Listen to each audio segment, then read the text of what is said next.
Welcome back with us this morning. If you drink Washington wine, you're taking part in a tradition more than a century old. And even if you don't, you're probably reaping the benefits. So take a look. Those areas that you see where grapevines are fertile ground for Washington's $8 billion wine industry. Today, there are more than 1,000 wineries producing more wine than any state other than California.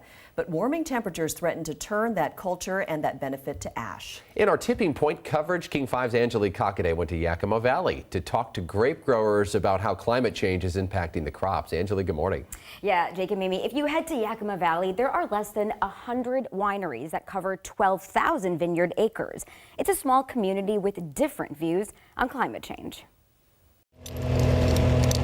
Dustin Tobin and his crews at Precept Wine Brands are using the winter months to remove grapevines that no longer produce quality fruit, pulling the vines out one by one from the ground they were planted in the early 1990s.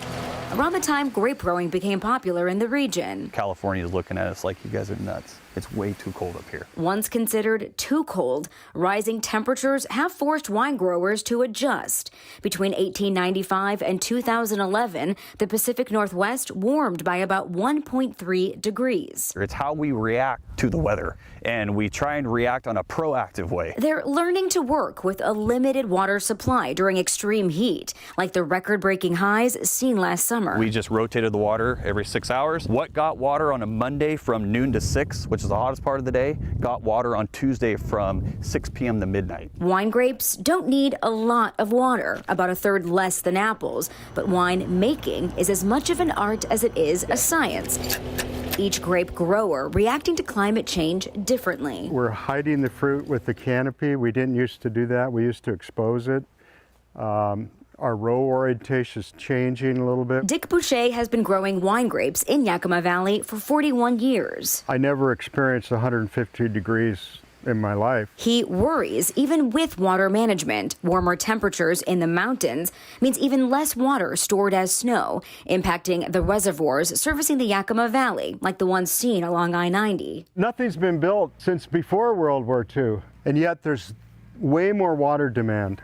And at some point, that's going to catch up with us. While harvest was down by 25% last year, cherries 20%, and apples at least 5%, some experts say the biggest threat is still to come.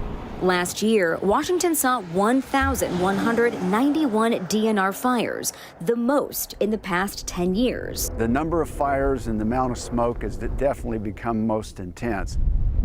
Dr. Wade Wolf says the result is smoke taint. It kind of gives the wine a ashtray or cigar butt type character. Last fall, Washington State University announced it was part of a $7.6 million grant to study smoke taint and its impact on wine, teaming up with scientists up and down the West Coast. There were fires in California, Oregon, and Washington going on simultaneously. But that research is new, and it could take time for scientists to find solutions, leaving winemakers worried whether your glass is half empty or half full.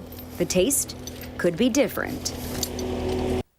Now, Dr. Wolf told me the goal moving forward is to keep adapting while still producing a commercial quality crop, something he says is getting harder to do every year. In the studio, Angelique Cockaday. Rachel, send it to you.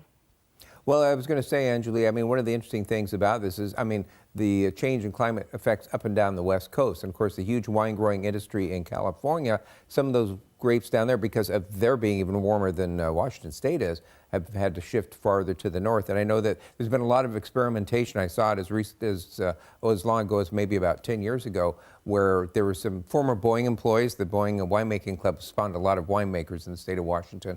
And they were experimenting. They had these huge plots where they were trying shading the grapes and this sort of thing. So finding ways of adapting to the change. The harder one is probably going to be adapting to the problems of smoke, because that's everywhere and it's really hard to protect the grapes from it.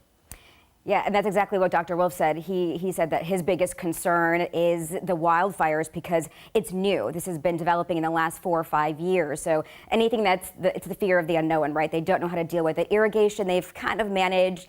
The temperatures, they've kind of managed, but the wildfire is still a wild card. That's absolutely true. Well, and that's part of it. With climate change, it's coming, it's here, and we're learning to adapt.